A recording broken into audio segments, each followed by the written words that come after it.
నువ్వు రేపు పొద్దున్న ఒక ఆడి కార్ నుంచి బయటికి దిగితే మీది ఏ క్యాస్ట్ బ్రో, మీది ఏ రిలీజియన్ బ్రో అని చెప్పి నిన్ను ఎవరు అడగరు. లిటరల్లీ డబ్బు ఉంటే నీకు నచ్చిన అమ్మాయిని పెళ్లి చేసుకోవచ్చు.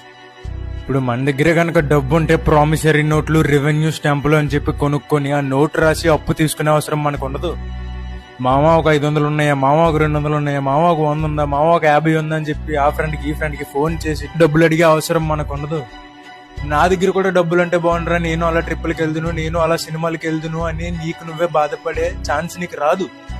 డబ్బు ఉంటే నువ్వు కంట్రోల్ చేయొచ్చు.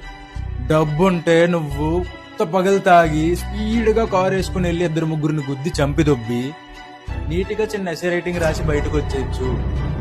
నువ్వు ఎన్ని అన్యాయాలు చేసైనా డబ్బు ఉంటే నువ్వు బయటకు వచ్చేయచ్చు. ఈ గవర్నమెంట్ పెట్టే రూల్స్ కూడా పూర్ పీపుల్కే వర్తిస్తాయి. గవర్నమెంట్ కూడా రిచ్ పీపుల్ కోసం పెట్టిన రూల్స్ ని బ్రేక్ చేస్తాయి. నీ పర్సు అన్ని బ్యాంకు నిండుగా ఉందంటే నీ పెళ్ళం కూడా అన్ని మూసుకుని నీ మాట వింటది. ఈ కాపులు, చౌదరీలు, రాజులు వీళ్ళందరూ మనకు తెలియదు. డబ్బు ఉన్నోడు, డబ్బు లేనోడు రెండే క్యాస్ట్లు ఉన్నాయి. ఒకడు ఉన్నోడు, ఒకటి లేనోడు. రెండే రిలీజియన్లు ఉన్నాయి. ఒకడు ఉన్నోడు, ఒకటి లేనోడు.